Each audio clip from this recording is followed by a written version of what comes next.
राहुल गांधी की इसी अदा ने मिस्टर नॉन बायोलॉजिकल को यूपी में धूल चटा दी। इंटेलेक्चुअल के बीच इंटेलेक्चुअल और आम जनता के बीच बिल्कुल आम आदमी। राहुल गांधी सुल्तानपुर कोर्ट में पेशी पर गए थे, लौट रहे थे। गाड़ी सुल्तानपुर लखनऊ हाईवे पर विधायक नगर चौराहे पर पहुंची तो रास्ते में चेतराम मोची की दुकान दिख गई।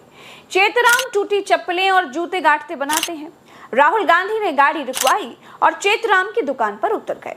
चेतराम से चप्पल ले ली और चप्पल खुद गांठने लगे और चेतराम से बातचीत करने लगे। राहुल गांधी मोची की दुकान से उठे तो एमबीबीएस डॉक्टर बनने के लिए नीट की परीक्षा देने वाले बच्चों से मिले।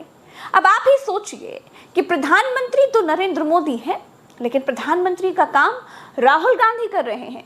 ये राजनीतिक माइलेज लेने के लिए भी हो सकता है, लेकिन अगर सारे नेता ऐसे ही राजनीतिक माइलेज लें, जनता का दुख दर्द पूछते हुए चले, उनके आंसू पोंछते चले, तो नीतियां बनाने में, योजनाएं लागू करने में कितना मददगार साबित होगा। कौन है?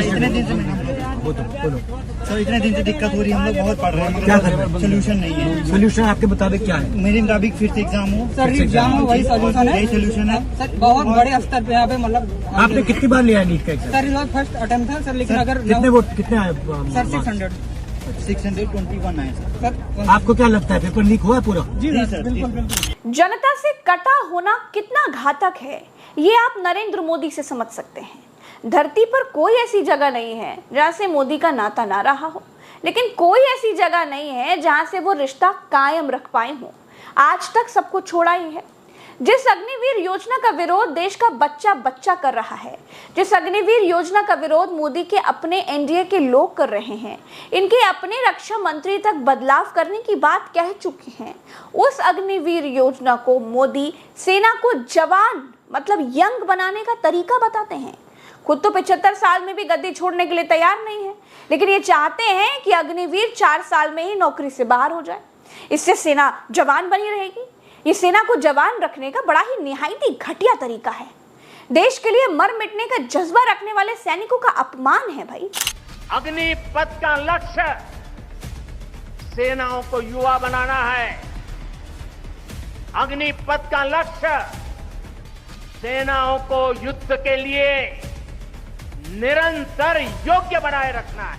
दुर्भाग्य से राष्ट्रीय सुरक्षा से जुड़े इतने संवेदनशील विषय को कुछ लोगों ने राजनीति का विषय बना दिया है। अग्निवीर 21 साल की उम्र में भर्ती होगा और 24 साल की उम्र में रिटायर हो जाएगा। अरे अग्निवीर की नौकरी अगर 10 साल कर देते तो 30 साल में रिटायरमेंट होती। 30 साल का कौन सा भारतीय बूढ़ा हो जाता है? खुद 50 साल की उम्र में गुजरात के मुख्यमंत्री बन पाए थे और अग्निवीर को 25 साल में ही बूढ़ा बताने लगे। मोदी जनता से पूरी तरह से कटे हुए हैं। अयोध्या में एक गरीब के घर चाय पीने के लिए गए थे। उस महिला से मोदी ने अपनी कॉलर ऊंची करने के लिए पूछ लिया था कि आपको सिलेंडर कब मिला। उसने कहा कि परसों ही मिला है, आपके आने से पहले। तो अब आप सोच सकते हैं दोस्तों, गैस कब से मिला है? ये कल मिला है। कल मिल गया? जी।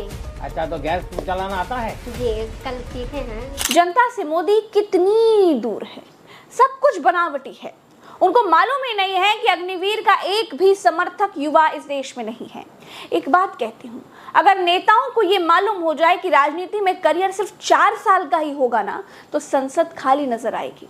एक सांसद विधायक का भी कार्यकाल 5 साल का होता है, जिसे जनता फ्री में चुनती है, जिसकी जान पर कोई खतरा नहीं होता, जो उल्टी सिक्योरिटी लेकर बैठ जाता है।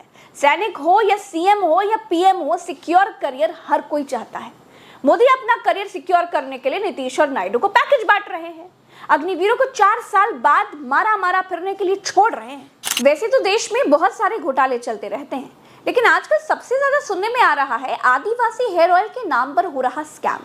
कुछ लोग आदिवासियों की फोटो का इस्तेमाल करके हेयर ऑयल के नाम पर केमिकल्स बेच रहे हैं। अगर आप भी इस घोटाले से बचना चाहते हैं और असली आदिवासी हेयर ऑयल चाहते हैं, तो असली आदिवासियों से हेयर ऑयल खरीदिए। नीचे दिए गए नंबर और वेबसाइट लिंक में जाकर के आप असली आदिवासी हेयर ऑयल खरीद सकते हैं। अग्निवीरों को 4 साल बाद बीजेपी नौकरी में आरक्षण दे रही है, और आरक्षण को इन लोगों ने कैसे बूटों तले रौंदा है, ये तो किसी को बताने की जरूरत नहीं है। अग्निवीर जब अपनी जरूरतें पूरी करने के लिए गलत रास्ते अपनाएंगे तो बहुत घातक होगा, क्योंकि एक ट्रेन सिपाही क्या क्या कर सकता है ये बताने की जरूरत नहीं है।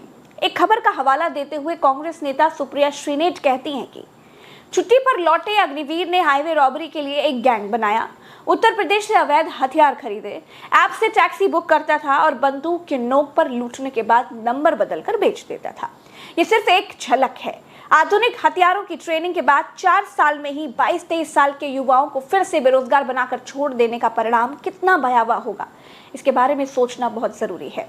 बार बार आगाह करने के बावजूद सरकार अग्निवीर योजना क्यों नहीं खत्म कर रही? जिस खबर की भयावहता का जिक्र सुप्रिया श्रीनेट ने किया है, वो खबर पंजाब की है। पंजाब के मोहाली में पुलिस ने हाईवे पर लूटपाट करने वाले एक गिरोह का भंडाफोड़ किया। पुलिस ने इस गैंग के 3 सदस्यों को गिरफ्तार किया है। गिरफ्तार किए गए लुटेरों में गिरोह का सरगना भी शामिल है। इस गिरोह को चलाने वाला इशमीत सिंह अग्निवीर है। इशमीत सिंह 2 महीने पहले बंगाल में अपनी तैनाती से पंजाब स्थित अपने घर लौटा था। इसके बाद उसने अपराध का रास्ता अपना लिया। पुलिस ने इनके पास से चोरी के वाहन और हथियार भी बरामद किए हैं। आम आदमी पार्टी के सांसद संजय सिंह कहते हैं कि नरेंद्र मोदी को 73 साल की उम्र में प्रधानमंत्री बनना है, लेकिन भारत मां की रक्षा के लिए सीमा पर खड़ा जवान मात्र 4 साल की सेवा देकर रिटायर हो जाएगा। प्रधानमंत्री जी देश को गुमराह कर रहे हैं। मैं उनसे कहना चाहूंगा कि क्यों ना बीजेपी सांसदों के बच्चों को अग्निवीर में भेज देते हैं। मोदी सरकार के अपने सहयोगी दल जेडीयू प्रवक्ता केसी त्यागी भी अग्निवीर के साथ नहीं है। उन्होंने कहा है कि अग्निवीर योजना को लेकर मतदाताओं के एक हिस्से में नाराजगी रही है। हमारी पार्टी चाहती है कि इस योजना की कमियों और खामियों पर विस्तार से बात होनी चाहिए, क्योंकि जनता ने इस पर सवाल उठाए हैं। मोदी को छोड़कर सबको समझ में आ रहा है कि देश का युवा आखिर क्या चाहता है। मोदी को समझ नहीं आता। मोदी को लगता है कि वो सेना को मजबूत कर रहे हैं। दरअसल ये मोदी का देश के युवाओं पर थोपा गया एक फैसला है, सरकार के फेल्योर का एक उदाहरण है, जो अपने युवाओं की मन की बात समझने में नाकाम है। आवाजें दबाकर तानाशाही से जीते हैं। लोकतंत्र में जब आवाजें दबाई जाती है ना, तो जनता चुनाव का तरीका बदलकर राजा ही बदल देती है। इसलिए मैंने आपको बिल्कुल शुरुआत में राहुल गांधी की 2 तस्वीरें दिखाई थी, जो समाज के सभी वर्गों के बीच का सामंजस्य दिखाती हैं। अब नरेंद्र मोदी और राहुल गांधी का समाज को समझने का जो तरीका है, वो अब मोची की दुकान से ही समझ लीजिए। मोदी टाई बेल्ट वाले मोची की दुकान पर है। ये दुकान बनावटी है। मोदी इस हाई फाई दुकान वाले के पास है। दूसरी तरफ राहुल गांधी को देखिए, असली मोची की दुकान पर है। जो तारीफ के काबिल होता है, प्रज्ञा मिश्रा मुद्दों के आधार पर उसकी तारीफ जरूर करती है। देश डरा कर नहीं चलता है, आवाज दबा कर नहीं चलता है। संसद में संजय सिंह को बीजेपी वालों की तरफ से जेल भेजने की धमकी दी गई है, जिसका उन्होंने कड़ा विरोध किया। देखिए, हम धमकियों से डरने वाले लोग नहीं हैं। आप जेल भेजने की धमकी दे रहे हैं आपके सामने, सर उधर से कह रहे हैं इनको जेल में भेजा जाएगा। अरे भेजो जेल में भेजना चाहते हो भेजो। ये वाजपेयी जी हमारे राज्य से आते कहते हैं इनको जेल में भेजा जाएगा। अरे भेजो जेल में। जेल से कौन डरता है? किसको डरा रहे हो आप जेल से? भाई आप भेजिए जेल में। सर यही सदन से जेल भेज दीजिए। सर सदन से जेल भेज दीजिए। जेल से डराइए मत, मैं सिर्फ ये कह रहा हूं, सदन से जेल भेज दीजिए। आप सरकार में, सत्ता में, आप जेल भेजना चाहते हो। आप लोग चिल्ला रहे हैं जेल भेजेंगे, जेल भेजेंगे, यही से भेजिए। ओके। दोस्तों, नरेंद्र मोदी अपनी इसी ढीठ रवैये के चलते इस बार हाफ हुए हैं। अगली बार साफ होंगे, इसमें कोई दो राय नहीं है, क्योंकि ज्यादा दिन की सत्ता व्यक्ति को अहंकारी बना देती है और कम दिन की इनसिक्योर नौकरी व्यक्ति को जीवन की जरूरतें पूरे करने के लिए गलत रास्ते पर भी ले जा सकती है। सैनिक भावना का सम्मान करते हुए मैं बहुत खुलकर बातें नहीं कर रही हूँ, लेकिन मेरी बातों का सार आपको समझना होगा। मेरी बातों का सार समझिए और चिट्ठी को तार समझिए, तो बहुत कुछ समझ जाएंगे। इस वीडियो में इतना ही, मुझे दीजिए इजाजत, हम फिर मिलेंगे। राम राम, दुआ सलाम, जय हिंद।